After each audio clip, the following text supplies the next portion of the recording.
आप लोग न्यूज में सुन रहे होंगे कि फ्रांस में बहुत ज़्यादा आंदोलन हो रहा है। वहाँ के जो अल्पसंख्यक हैं वो स्ट्राइक पर उतरे हुए हैं। वो लोग प्रदर्शन कर रहे हैं जगह जगह। अल्पसंख्यक, आप जानते सुने होंगे कि लाखों के संख्या में लोग बिना मतलब के दुकान के लोग लूटा। एक बड़े लाइब्रेरी के लोग आग के हवाले किया है। देखिए इसका मुख्य कारण क्या है, हम आपको बता रहे हैं। देखिए इसका पहले तो हम आपको कुछ हिस्टोरिकल चीज़ आपको बता रहे हैं। देखिए ये जो लड़का, जो इसका मेन कारण क्या है, एक 17 साल के लड़का के जिसका नाम था नाहिल, जिसको पुलिस ने गोली मार के हत्या कर दिया था, जिसके वजह से ये आंदोलन हो रहा है। इसको पहले आपको हम कुछ बेसिक चीज़ पढ़ा रहे हैं। देखिए बता रहे हैं। अब देखिए अफ्रीका में, ये पहले बताएं फ्रांस के बारे में, क्योंकि घटना फ्रांस का है। देखिए पहले फ्रांस का जनसंख्या बहुत कम था। फ्रांस का जनसंख्या पहले बहुत कम था।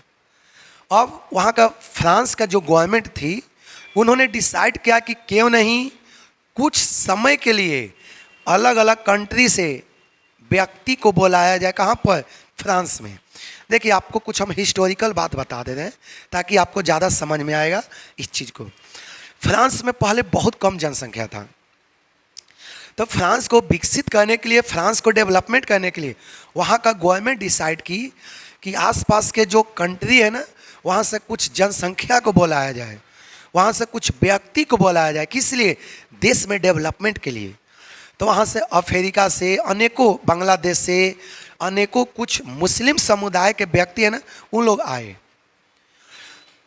अफ्रीका मैक्सिमम ज़्यादा बोला जाता है कि 30 या 40% अफ्रीका से ही लोग आया था, मुस्लिम समुदाय।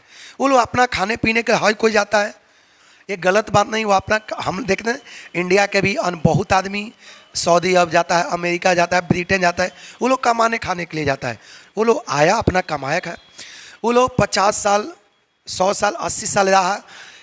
वह फ्रांस के जितना भी नागरिक था सभी के साथ एज ए भाई के रूप में ये लोग रहता था। जो अलग कंट्री से मुस्लिम समुदाय के और कुछ अलग समुदाय के जो लोग थे, वह फ्रांस में एक भाईचारा के रूप में रहते थे, कोई भेदभाव नहीं। अब देखिए ये लोग पहले एक साथ रहते थे फ्रांस में, लेकिन इन लोग को भड़काया कौन? जो मुस्लिम, जो कट्टरपंथी लोग जो थे, जो मुस्लिम कट्टरपंथी जो था, ये लोग उन लोग को भड़का दिया। देखिए हम आपको हकीकत जो रियलिटी है वो बता रहे हैं।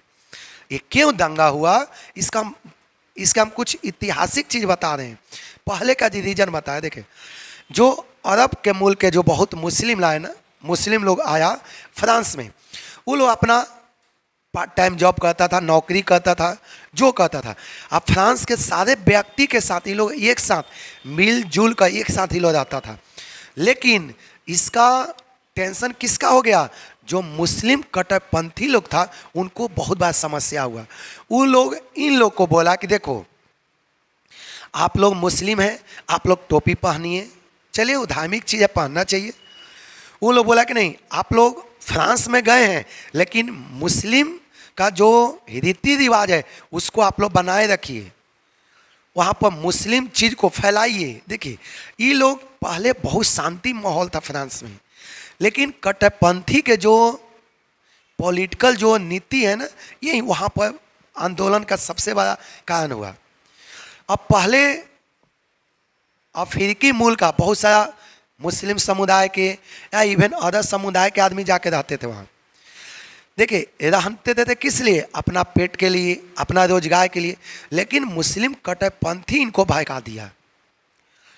किस लिए? ताकि अपना पहचान बनाइए, गलत गलत काम पर आप रिएक्शन कीजिए, यदि कुछ होता है तो आप आंदोलन करिए। इस तरह का मेंटेलिटी इन लोग के दिमाग में भरा गया। समझ आ गया? यही कारण एक है आपको बताया। एक फ्रांस में एक लड़का रहता था जिसका एज कितना है? 17 साल, जिसका नाम था नाहिल। उसका पापा नहीं थे, वो अपना मम्मी के साथ रहता था बेचारा।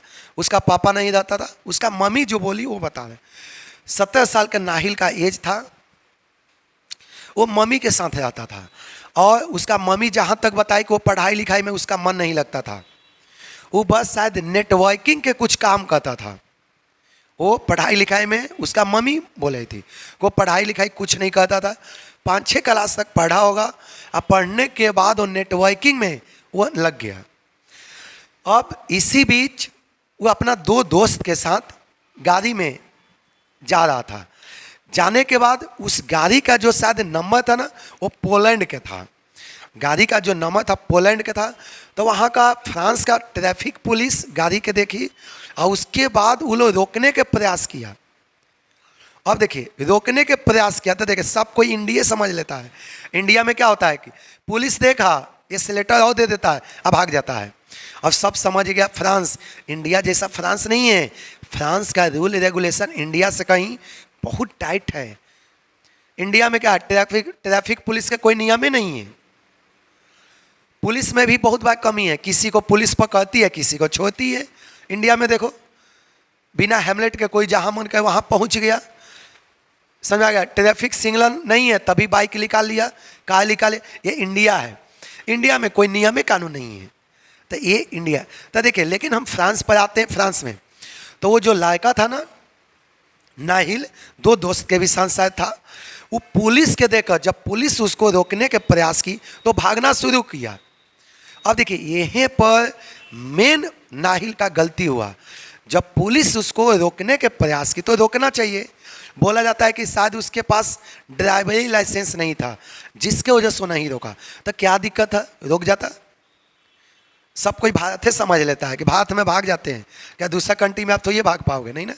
तो देखिएगा वो लड़का भागने लगा। इवन वहाँ का पुलिस पीछे से उसको पकड़ने के लिए प्रयास करने लगी कि जैसे भी करके उसको फॉलो करने लगी वहाँ का पुलिस। वो बहुत भागने का प्रयास किया। बाद में एक पुलिस ऑफिसर ने उसको गोली मार दिया छाती में। और शायद बोला जाता है कि वो जो पुलिस जो स्टेटमेंट दिया था कि शायद वो नाहिल उनके ऊपर अटैक करने वाला था, तो अपना शरीर को बचाने के लिए नाहिल को कोई लोग गोली मारा। तो देखिए फ्रांस का एक नियम भी है कि यदि कोई व्यक्ति ट्रैफिक पुलिस को या यदि कोई व्यक्ति ट्रैफिक नियम को पालन नहीं करता है, ट्रैफिक नियम को इग्नोर करता है, तो उसको कड़ी से कड़ी दंडित दिया जाए या लास्ट में तक गोली भी मार देगा। अनेकों गोली मारा है वहाँ का ट्रैफिक पुलिस। यही कारण है कि नाहिल को गोली मारा गया। अब देखिए नाहिल को गोली मारा गया ना, तो अब वहाँ के जितना भी अल्पसंख्यक थे, जैसे मुस्लिम समुदाय हो या सिख, अनेकों जो अल्पसंख्यक हो, तो नाहिल के पक्ष में आकर आंदोलन इन लोग करना शुरू किए। अब आंदोलन में बड़े एक लाइब्रेरी के लोग जला दिया, गवर्नमेंट प्रॉपर्टी के लोग क्षति किया। चलो इन लोग को दिक्कत क्या है कि जो प्राइवेट जो दुकान है इन लोग को लूटना नहीं चाहिए, प्राइवेट दुकान को इन लोग का लूटना नहीं चाहिए। देखिए ये गलत बात है। आप विद्रोह करो, हर देश में डेमोक्रेसी है, फ्रांस में भी डेमोक्रेसी है, आप कीजिए, लेकिन शांतिपूर्वक किसी प्रॉपर्टी को क्षति नहीं पहुंचाना है।